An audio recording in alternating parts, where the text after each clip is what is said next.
Oke, di sini aku hanya ingin mereview aja pertandingan kemarin Persipura imbang 0-0 atas Persiraja Banda Aceh karena saya menonton dari awal hingga akhir di televisi saya dan saya coba memberikan kesimpulan tentang pertandingan kemarin baik Persipura dan Persiraja Banda Aceh. Persipura di babak pertama atau 15 menit pertama ya dengan Persiraja itu boleh dikatakan peluang yang terjadi benar-benar peluang yang shoot on target itu dari Persiraja Banda Aceh ya, dari Zarza yang sangat bagus, untung masih bisa ditepis dan kena mistar gawang juga ada di babak pertama. Jadi bahwa Persipura sebenarnya bermain tetap melakukan serangan dari sayap ya, tetap yang saya lihat seperti itu. Hanya saja saat membangun serangan, pemain tengah dari Persipura Jayapura, seperti saya katakan saat kemarin lawan Persija menang 2-1, itu saya kan bilang ya, di lini tengahnya itu sebenarnya Persipura kosong ya. Dan ini kembali lagi lawan Persiraja Banda Aceh sangat terlihat jelas. Nah, apa perbedaannya Persipura Jayapura saat kemarin imbang dan menang lawan Persija Jakarta? Saat melakukan pressing, ya ini yang saya garis bawahi.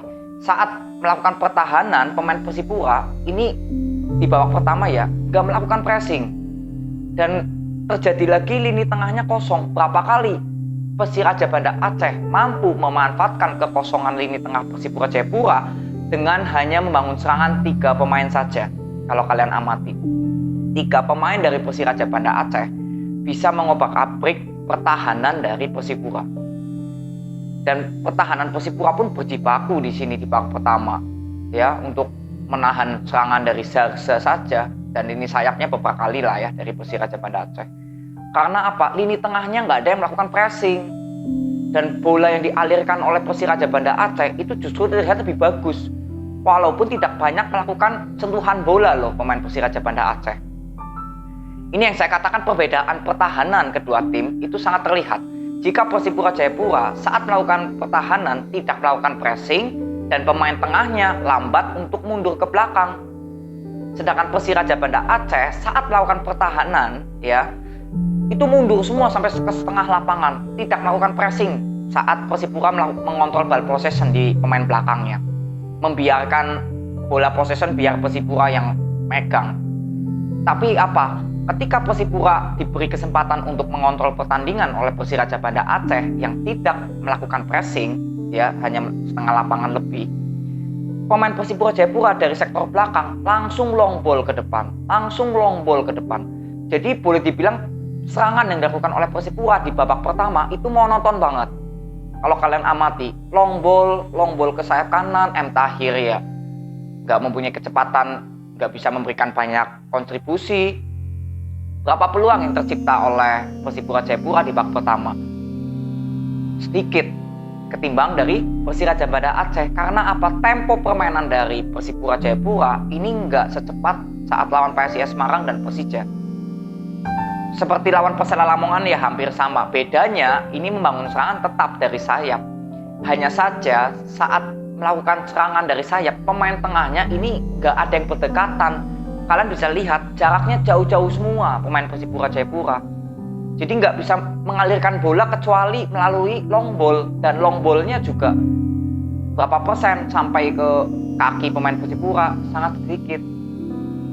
Ketika M. Tahir atau Mandowen menerima bola, itu seperti pemain tengah bahkan pemain depan sudah menunggu semua di dalam kotak penalti, berharap ada crossing dari mereka.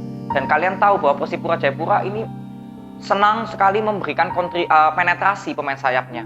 Tapi di pertandingan kali ini di babak pertama Persipura sangat sedikit melakukan penetrasi pemain sayapnya. Yang ada long ball terus. Ketika bermain passing dekat, paling hanya 3 sentuhan hilang lagi. Kenapa? Karena koordinasi pemain tengahnya menurut saya kurang berjalan dengan baik dan jarak pemain sangat jauh. Ini yang berbeda saat Persipura kemarin menang lawan Persija, menang lawan PSIS Semarang. Ini yang saya lihat. Dan Persiraja Banda Aceh melakukan counter attack itu hanya mengandalkan Zarza aja, udah 1 pemain aja dari Persela Lamongan yang ibaratnya mengontrol pertandingan lah, mengontrol bola saat melakukan penyerangan itu hanya Zarza. Secara skill pemain saya sudah bilang di video preview kemarin bahwa Persipura sebenarnya lebih di masalah kualitas pemain ya, baik lini sayapnya itu merata lebih baik ketimbang Persiraja Banda Aceh. Tapi nggak bisa dimanfaatkan justru Persiraja Banda Aceh yang mampu memberikan counter attack yang beberapa kali sangat berbahaya. Kalian bisa lihat itu. Jadi pemain tengah yang saya lihat dari Persipura Jayapura di babak pertama jaraknya jauh, saat bertahan tidak melakukan pressing, dan pemain tengahnya lambat untuk mundur ke membantu lini pertahanan. Karena di saat Persiraja membawa bola, harusnya pemain tengah yang melakukan pressing terlebih dahulu. Tapi ini justru yang terlihat, pemain belakanglah yang langsung memberikan pressing. Jadi sangat fatal sekali berapa kali pertahanan terakhir Persipura kelewatan gitu ya. Ya itu sangat fatal dan sangat berbahaya, dan berapa kali terjadi. Hanya saja finishing dari Zarza yang pemain Persiraja Banda Aceh yang masih bisa ditepis, dan penampilan dari kiper Persipura sangat luar biasa di babak pertama. Kalau kiper luar biasa artinya kan keserang terus. Nah ini di babak pertama kiper dari Persipura sangat baik, sangat bagus save-nya. Itu di babak pertama. Lalu masuk ke babak kedua. Di babak kedua ada perbedaan bahwa Persipura melakukan pressing. Kalau kalian amati, ini cukup bagus untuk pelatih dari Persipura Jayapura bahwa mengerti ya ada perubahan strategi di babak kedua, yaitu saat melakukan bertahan, melakukan pressing pemain Persipura Jayapura. Buktinya apa? Babak kedua Persipura benar-benar yang memegang kendali ball possession. Tidak banyak peluang yang diberikan oleh Persiraja Banda Aceh di babak kedua dibandingkan babak pertama. Tinggal cara melakukan penyerangannya. Dan di babak kedua Persipura itu bermain bagus. Baik lini sayapnya, lini tengahnya itu lebih hidup. Matsunaga sangat bagus bermainnya kali ini. Mungkin Mandowen dan Pak Habul di sini mungkin lagi kurang bagus ya, performnya ya wajar-wajar aja. Kita nggak bisa paksakan pemain selalu harus bermain bagus. Tapi kan intinya di masalah strategi ini Persipura sudah bagus di babak kedua. Jadi kalau misalkan hasil imbang ini membuat kalian kecewa atau apapun itu, ya itu boleh-boleh saja. Tapi di atas lapangan memang kedua tim ini bermain bagus. Persiraja pun juga bermain bagus. Jadi jangan menyalahkan pemain dari Persipura. Karena kedua tim juga bermain bagus yang saya lihat. Itu. Walaupun memang kembali lagi Yeven dan juga Vergonzi ya kalau nggak salah. Itu menurut saya kedua pemain ini juga belum terlalu kelihatan banget ya bermain cepat ya. Karena Persipura ini sebenarnya kalau kemarin saya lihat itu bermainnya sedikit tempo pelan saat melakukan penyerangan. Karena ya seperti Yeven aja mengontrol bola lepas berapa kali. Lalu Vergonzi juga nggak terlihat kalau dia pemain tengah gitu ya. Nggak terlihat pengaliran bola dari Vergonzi. Akhirnya diganti. Nah kalian lihat setelah Yeven dan Vergonzi diganti, Persipura lebih hidup lagi serangannya, cepat terus. Walaupun memang nggak berhasil menjadikan gol. Dan penalti dari Pak Habul ya wajar lah, namanya pemain ya nggak selalu harus mencetak gol di titik putih. Dan ini kan ditangkis oleh penampilan kiper dari Persiraja Banda Aceh yang juga cukup bagus. Jadi ya is okay ya, nggak ada masalah. Walaupun Pak Habul nggak bisa mencetak gol di titik putih, ya sudah nggak masalah. Intinya di atas kertas, Persipura dan Persiraja Banda Aceh, kedua tim ini bermain bagus. Tapi jujur aja di pertandingan kali ini memang sedikit membosankan untuk permainan kedua tim. Karena sedikit monoton. Tapi di babak kedua ya menit-menit 75 ke atas lah, itu Persipura yang mendominasi pertandingan secara terus-menerus walaupun belum terjadi gol. Jadi itu yang menurut saya hasil imbang ini ya sangat pantas untuk kedua tim. Walaupun memang Persipura dan Persiraja membutuhkan 3 poin, tapi di atas lapangan saya melihat permainan dari Persipura pun juga sudah bagus, mengontrol pertandingan, dan Persiraja Banda Aceh juga bagus saat melakukan pertahanan dan saat melakukan serangan balik. Jadi seimbang lah untuk pertandingan kemarin Persipura dan Persiraja Banda Aceh.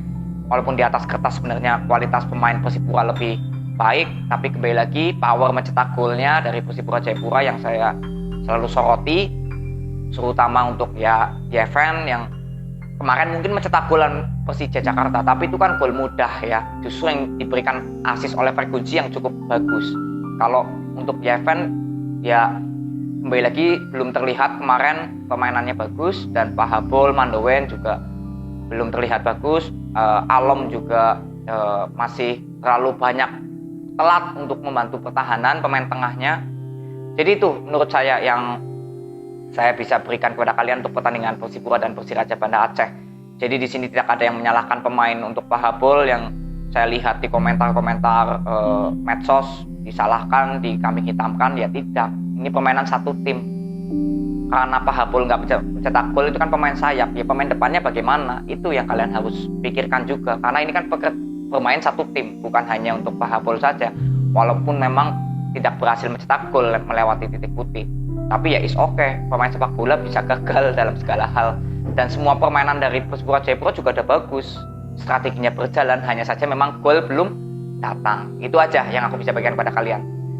Nanti kita coba bahas lagi di prediksi skor selanjutnya atau preview biar enak gitu ya, kita saling melihat perkembangan tim kalian. Oke, thank you, sampai ketemu di video berikutnya. Terima kasih yang sudah menonton hingga akhir, respect buat kalian. Nanti saya buat video untuk Persipura kembali, dan kalau Persiraja Banda Aceh ada peningkatan saya akan buat juga. See you.